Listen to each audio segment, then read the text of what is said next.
बिस्मिल्लाहिर्रहमानिर्रहीम। अस्सलाम वालेकुम वरहमतुल्लाहि वबरकातुहू। आप देख रहे हैं लर्न अकाउंटिंग और मैं हूं कमर सोहरवर्दी।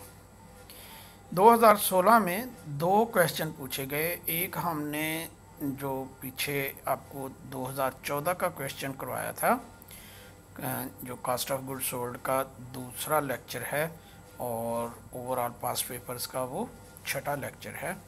उसमें हमने बताया कि 2014 में आने वाला क्वेश्चन जो है वो 15 में भी पूछा गया और 16 में भी पूछा गया।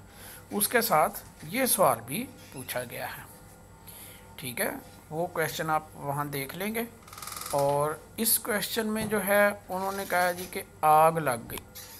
After a fire physical inventory was taken, raw material were valued at 30,000, finish goods at 50,000 and supplies at 5,000। ये हो गई हमारी क्लोजिंग इन्वेंट्रीज। ओपनिंग इन्वेंट्रीज हमें दी हैं, उसके बाद उन्होंने हमें डाटा दिया। देखें, कास्ट ऑफ गुड सोल्ड के हवाले से डाटा इतना ही है, ये जो हमें नज़र आ रहा है इतना सा। वैसे ये जबरूत किस्म का क्वेश्चन लग रहा है, इतना लंबा क्वेश्चन है। That is nothing. ये जो चीज़ है ये सिर्फ हमें एक कैलकुलेशन के लिए है कि sale to gross profit ratio क्या है। पिछले 5 साल की एक कांस्टेंट रेशो आ रही है। Sale for the first month of 2000 any मतलब year were for first 5 month, 5 महीनों की सेल जो है वो 4,50,000 है। Raw material purchased were 1,75,000, freight on purchases was 7,000, direct labor for the 5 month was 80,000 for the past 5 years. Factory overhead was at 60% of the direct labor. ये हमारे पास data है। ठीक है, आप इसको रोक के तसल्ली से पढ़ सकते हैं। ठीक है, मेरी कोशिश होती है कि मैं आपका कम से कम टाइम लूँ और आपको सवाल पे जो है फोकस ज़्यादा करूं ताकि आप जल्दी जल्दी इसको देख सकें। जी, ओपनिंग स्टॉक जो है वो मटेरियल का हमारे पास मौजूद था। Purchases 175 lakh plus 7,000। मुख्तलिफ बुक्स में इसको अलहदा से भी शो किया हुआ होता है। फ्रेट इन हमने उसमें ऐड कर दिया। Available for use this much. Ending stock हमें दिया हुआ है, वो हमने निकाल लिया और मटेरियल यूज़ हो गया 1,72,000। ठीक है जी। अच्छा, अब वर्क इन प्रोसेस मटेरियल जो है ये भी हमें दिया हुआ है। ठीक है, वो है 40,000। टोटल इन प्रोसेस रहा मटेरियल 2,12,000। ये है प्रॉब्लम। हमें उन्होंने ending stock work in process of material नहीं दिया हुआ, वो आग में जल गया और हमें पता नहीं है कि कितनी वैल्यू का नुकसान हुआ है। यही हमने कैलकुलेट करना है। हम अभी ये जो हल कर रहे हैं, हम सोच रहे हैं कि ये एक ज़ीरो स्टॉक था। तो देखते हैं कि क्या बनता है और आपको पता चल जाएगा कि हमने कैसे कैलकुलेट किया। तो हमारी ये ज़ीरो होगा तो ये हमारा मटेरियल यूज्ड आ जाएगी, ये वैल्यू आ जाएगी। इसमें लेबर डायरेक्ट हमें दी हुई है 80,000 की, वो हमने ऐड कर दी। FOH ओपनिंग स्टॉक हमें दिया हुआ है, एडिड कितना है 60% ऑफ दिस, वो हमने लिख लिया। ये हमने कैलकुलेशंस की हुई हैं, आपको दिखा दें।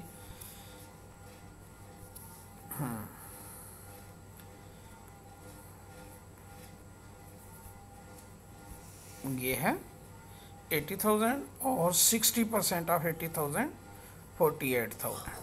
ठीक है जी, ये हमारे पास आ गया FOH। ये इन प्रोसेस FOH रहा। एंडिंग इन्वेंट्री जब हम उसमें से माइनस कर देंगे तो ये यूज्ड FOH आ गया इन ड्यूरिंग द मंथ। इन तीनों एलिमेंट्स को जमा करते हैं तो ये क्या बन जाता है हमारा कास्ट ऑफ गुड्स मैन्युफैक्चर्ड। ये एक चीज़ हमने कैलकुलेट कर ली। अभी एक्चुअली कैलकुलेट क्या करना है, रिक्वायर्ड है value of work in process. ठीक है जी। अच्छा जी, ये कास्ट ऑफ गुड्स मैन्युफैक्चर्ड हमने निकाल ली थी। उसमें हमने ओपनिंग स्टॉक जो फिनिश गुड्स का है वो ऐड कर दिया, तो अवेलेबल फॉर सेल आ गया। एंडिंग स्टॉक उसमें से माइनस करेंगे तो कास्ट ऑफ गुड्स सोल्ड आ गई। अब सेल प्राइस भी हमें दी हुई है, कास्ट ऑफ गुड्स सोल्ड में से सेल प्राइस निकालेंगे तो ये हमारा ग्रॉस प्रॉफिट आ गया, supposing that inventory was zero. ठीक है, लेकिन हमें डाटा दिया हुआ है, ये जो जबरूत बना रहा था लंबा चौड़ा सा डाटा, ये है सेल, ये है ग्रॉस प्रॉफिट, ये है इसकी रेशो। आप देखें 33.8, 33.9, 33.3 मुख्तलिफ है, लेकिन अराउंड 33%। ठीक है, तो हम क्या करेंगे कि 5 साल को सबकी परसेंटेज लेके उनको जमा कर लिया और 5 साल पे डिवाइड किया तो 33.35 आ गया। स्टूडेंट्स अगर इस पे मतलब लंबी चौड़ी ये सब की कैलकुलेशन करने की बजाय कहें भी कि जी हम 33% पे ले लेते हैं तो वो भी सपोज करके ले सकते हैं मेरे हिसाब से, लेकिन हमने बहरहाल ये वैलिड है, यहाँ आपकी गलती का चांस नहीं होगा। तो gross profit that should be in this sale, इतनी सेल होगी तो इस सेल में इतने परसेंट प्रॉफिट है, इस सेल में इतने परसेंट है, तो ये रहता ही इतना है। तो हमने उसकी एवरेज जो है कितना होना चाहिए था 4.5 लाख में, इस एवरेज परसेंटेज के साथ ये प्रॉफिट होना चाहिए था। अब इस ग्रॉस प्रॉफिट में और इस ग्रॉस प्रॉफिट में जो डिफरेंस है वो किस चीज़ का है, वो जो वर्क इन प्रोसेस जल गया है उसका है।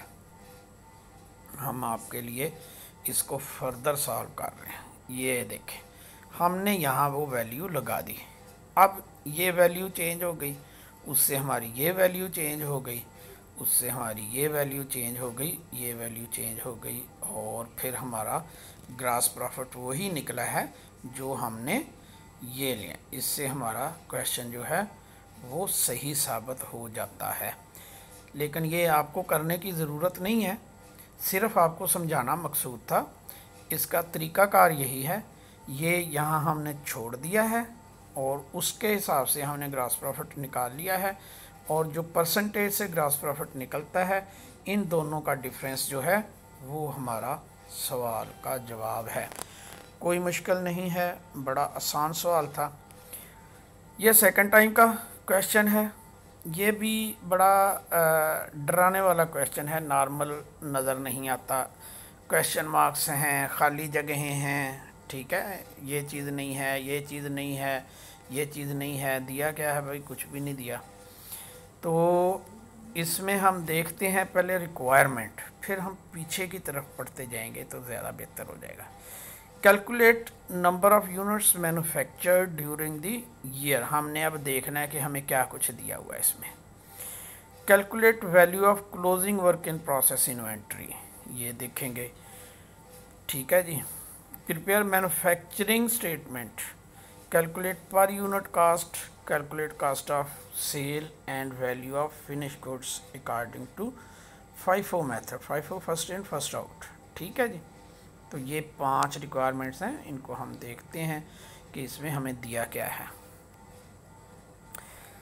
Sale during the year, units दिए हुए हैं और वैल्यू नहीं दी हुई।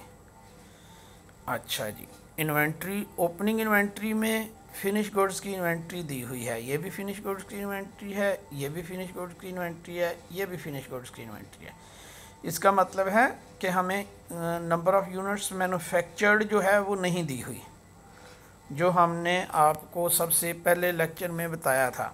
तो अब ये समझें कि 5 नंबर का क्वेश्चन सिर्फ इस चीज़ पर है कि ये 3 चीज़ें दी हुई हैं और हमने वो मालूम करनी, मालूम हो जाएगी, अभी हम कैलकुलेट करेंगे। अच्छा जी। डायरेक्ट मटेरियल इतना, यह मैन्युफैक्चरिंग कास्ट, ठीक है, ये 6000 और ये 4800। The foreman has estimated following estimate the closing work in process inventory, direct material इतने हैं, डायरेक्ट लेबर कास्ट इतने की है, और फैक्ट्री ओवरहेड्स जो हैं वो हमें नहीं दिए हुए, वो हम इस रेशो से निकाल लेंगे, जो इनकी रेशो वो इसकी रेशो। तो वो हमारे ये भी एक रिक्वायरमेंट है कि वर्क इन प्रोसेस की वैल्यू निकालें। ठीक है जी। तो देखते हैं। अब उन्होंने कहा जी company shows that factory overhead cost tends to fluctuate closely in proportion to direct labour cost, यानी जो ये कम ज़्यादा होती है तो ये भी कम ज़्यादा होती है। ठीक है जी। अब इसको देखते हैं, इसके सोल्यूशन को। Solution, opening work in process हमें नहीं दिया हुआ, ठीक है। मटेरियल, लेबर, एफ की ये वैल्यूज़ हमें दी हुई हैं कि जी ये हमने यूज़ किए हैं। टोटल बना ये, इसमें से क्लोजिंग वर्क इन प्रोसेस हमने माइनस कर दिया। इसकी कैलकुलेशन मैं आपको अभी दिखाता हूँ, ठीक है। तो ये हमारे पास कास्ट ऑफ गुड्स मैन्युफैक्चर्ड आ जाएगी, इसमें से ये हमने निकाल दी है, ये कास्ट ऑफ गुड्स मैन्युफैक्चर्ड आ जाएगी, ठीक है। अब हम 1/, ये भी हमारी फर्स्ट रिक्वायरमेंट थी, कास्ट ऑफ गुड्स मैन्युफैक्चर्ड, ये हमें मालूम करनी थी। दूसरा था हमें सेल के यूनिट दिए हुए हैं, ओपनिंग और एंडिंग इन्वेंट्री दी हुई है, कास्ट नंबर ऑफ़ यूनिट्स जो हैं वो हमसे कहा था कि जी कैलकुलेट करें। तो आप देखें कि 2400 जो है यूनिट्स जो हैं वो हमने सेल किए हैं। एंडिंग इन्वेंट्री थी 600 यूनिट, इसका मतलब है 3000 यूनिट हमारे पास थे सेल करने के लिए, जिसमें से हमने 2400 बेच दिए और 600 बच गए। अब 3000 में जो है, जो हमारे पास 3000 था, उसमें ओपनिंग में हमारे पास 540 पहले से मौजूद थे, तो इसका मतलब है हमने 2460 यूनिट नए बनाए हैं, ठीक है। इसमें से हम जब ये माइनस करेंगे तो ये परचेजेज हैं, या तो हमने ख़रीदे हैं या बनाए हैं, तो ये हमारे पास आ जाती है नंबर ऑफ़ यूनिट्स मैन्युफैक्चर्ड। ये हमारे पास पहले से था, ठीक है। अब एक रिक्वायरमेंट हमारी ये पूरी हो गई, एक रिक्वायरमेंट ये पूरी हो रही है, ये यूनिट पर यूनिट कास्ट जो है वो निकालनी थी, और एक रिक्वायरमेंट हमारी ये पूरी हो रही है, क्या है कि ये कास्ट ऑफ गुड्स मैन्युफैक्चर्ड जो है वो बना के दिखाएं। अभी हम देखते हैं 1 by 1 रिक्वायरमेंट्स को क्या है। ये वर्क इन प्रोसेस क्या देखें, लेबर टू एफ रेशो क्या है 80%, ये जो है एफ है और ये है लेबर। एफ जो है वो लेबर का 80% होता है, तो ये लेबर है, इसको जब 80% पे हम ज़रब देंगे इसके साथ, तो ये जो है 240 रुपये निकलेगा। 300 का 80% 240, तो इन तीनों को जमा करने से ये हमारी वर्क इन प्रोसेस की इन्वेंट्री निकल आई। अब एक नज़र अगर हम क्वेश्चंस की रिक्वायरमेंट्स पे डालें, देखें जी, calculate number of units manufactured हमने निकाल लिए। Calculate the value of closing work in process inventory, वो भी हमने निकाल ली, एफ लगा दिया। प्रिपेयर मैन्युफैक्चरिंग स्टेटमेंट, ये भी हमने कर दिया। कैलकुलेट पर यूनिट कास्ट, ये भी हमने कर दिया। और calculate cost of sale and value of finish goods according to FIFO method, ये आपको दिखा देते हैं, कर दिया है हमने, कैसे कैसे निकला है, ठीक है। अब ये हमारे पास कैलकुलेशन आ गई थी, ठीक है। और फिनिशिंग गुड में हमारे पास ये कैलकुलेशन थी, आपको अगर सवाल का याद हो तो ये हमें उन्होंने दिया हुआ है, ये देखें, इसकी वैल्यू भी दी हुई है 4374 और इसके यूनिट्स भी दिए हुए हैं, और किसी के हमें उन्होंने ये देखें इसकी वैल्यू नहीं दी हुई। तो अब हमारे पास ये था कास्ट ऑफ गुड्स मैन्युफैक्चर्ड तो था, उसमें जब हमने ओपनिंग स्टॉक डाला तो ये क्या बन गया, ये बन गई हमारे पास गुड्स अवेलेबल फॉर सेल, और ये यूनिट्स जो हैं ये हमने रिवर्स मेथड से निकाल लिए थे, तो पर यूनिट कास्ट आ गई। अब यहाँ हमारे पास यूनिट्स थी, ये पर यूनिट कास्ट है, ये यूनिट है, तो इससे हमारी ये क्लोजिंग स्टॉक की वैल्यू आ गई, जो कि 5वीं रिक्वायरमेंट है हमारी इस कह लो के सवाल की। ये आ गई तो हमारे पास कास्ट ऑफ गुड्स सोल्ड भी आ गई, ठीक है। उम्मीद है कि आपको समझ लग गई होगी। फिर भी अगर किसी को कोई कन्फ्यूजन हो तो हमसे पूछे, हम बताएंगे इंशाल्लाह। अच्छा, हम अगले क्वेश्चन की तरफ चलें। 2017 का क्वेश्चन, ये 2017 के क्वेश्चन में जो है वो क्या पूछा है। उन्होंने कहा है prepared goods manufactured and sold statement, calculate per unit cost for current year, find out per unit cost of last year. ठीक है, तो देखते हैं इसमें क्या कुछ दिया हुआ। Material inventory was decreased bye 20,000, यानी ओपनिंग क्लोजिंग का डिफरेंस बता दिया। अभी हम इसका ट्रीटमेंट देख लेंगे। Material in process, labour in process, FOH in process, finish goods, ठीक है, उनका 200 यूनिट्स दिए हुए हैं। फिनिश गुड्स की जो है उन्होंने हमें सेल भी दी हुई है। अच्छा, आगे पर purchases during the year were 4,10,000, whereas purchase returns were 10,000। FOH were 60% of direct labor cost.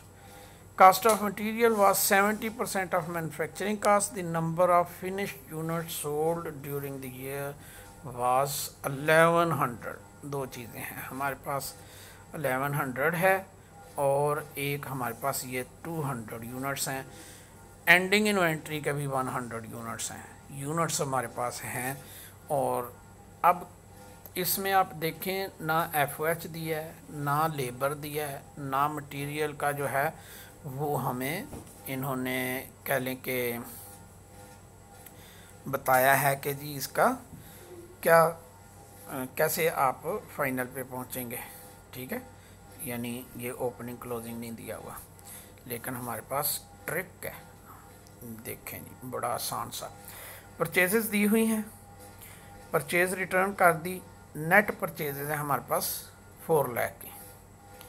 अब ये ओपनिंग होता तो हम परचेज में क्या करते, ऐड करते, तो हम कहते जी अवेलेबल फॉर यूज़, और उसमें से एंडिंग जो है वो माइनस करते। अब अगर एंडिंग इन्वेंट्री जो है वो 20,000 उसने कहा जी कम हो गई है जो ओपनिंग है उससे, तो इसका मतलब है कि जो पुरानी इन्वेंट्री पड़ी हुई थी, ये तो परचेजेज है ना, तो 20,000 कम हो गई का मतलब है कि 40,000 की अगर पड़ी हुई थी तो 20,000 की रह गई है। ठीक है ना, तो जो 20,000 कहाँ गया, वो यूज़ हो गया। तो हमने कहा जी used from previous years inventory 20,000, या जिसे कहते हैं डिक्रीज इन इन्वेंट्री।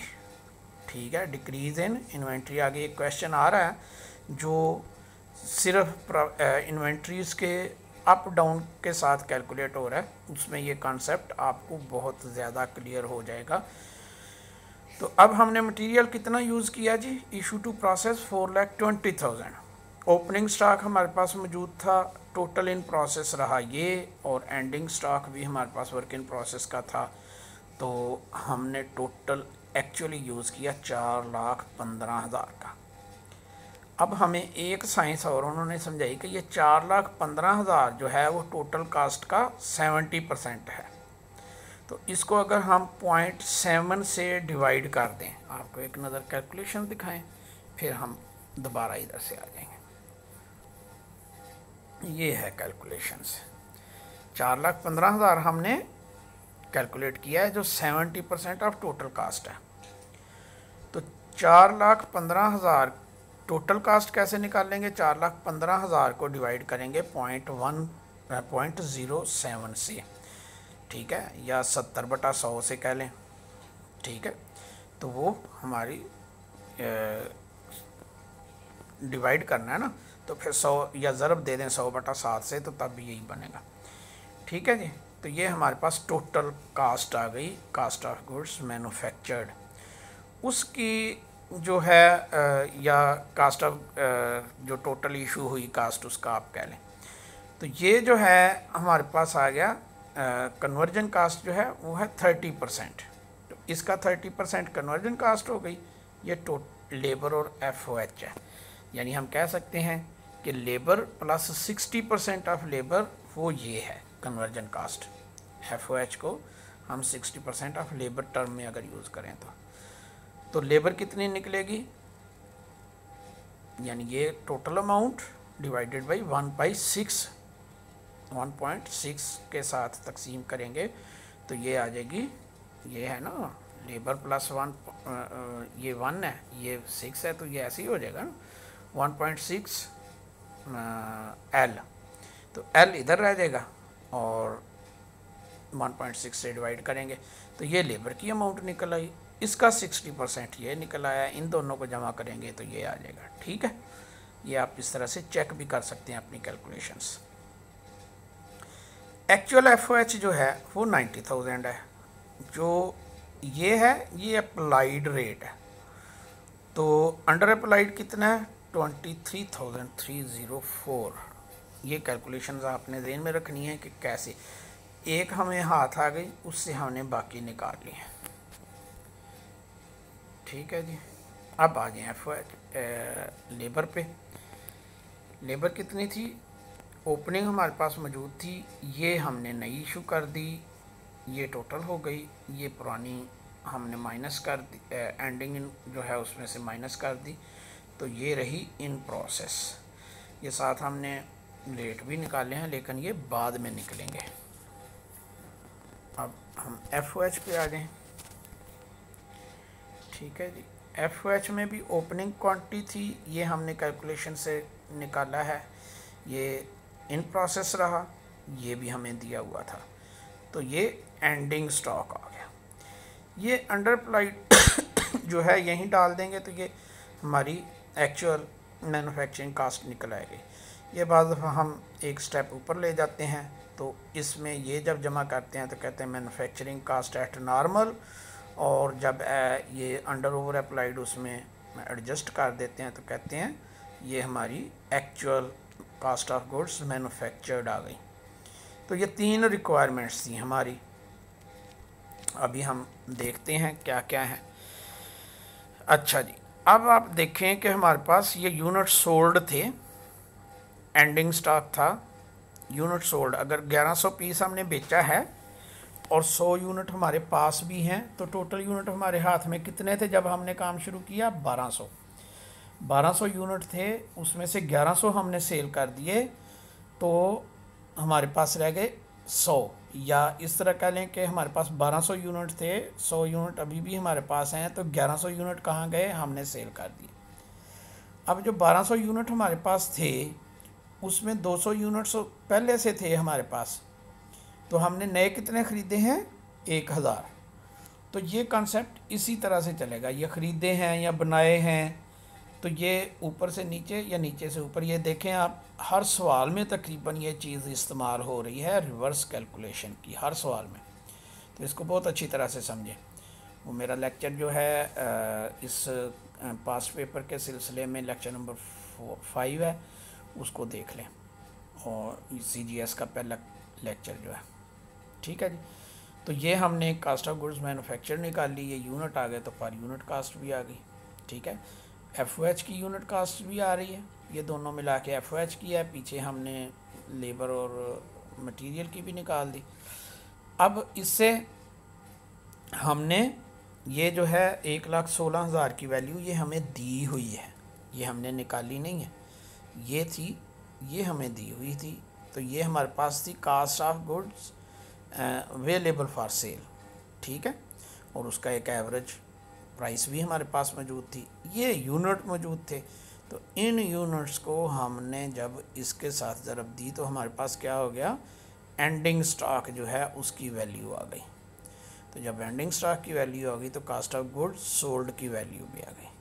तो ये 3 चीज़ें मांगी थी, cost of goods manufactured, cost of goods sold और प्रीवियस ईयर्स रेट। ठीक है, तो रेट हमें यहाँ से मिल गया। ठीक है जी, अल्लाह का शुक्र, ये सवाल भी हल हो गया। उम्मीद है कि आप इसको अच्छी तरह से समझ गए होंगे। ठीक है, आज के लिए इतना ही। इसके बाद हम नेक्स्ट ईयर्स के जो क्वेश्चंस हैं वो भी हल करेंगे इंशाल्लाह। आपका फीडबैक जो है वो हमारे लिए प्रोडक्टिव रहेगा और आपका उसमें भला होगा। फ़िलहाल अल्लाह हाफिज़।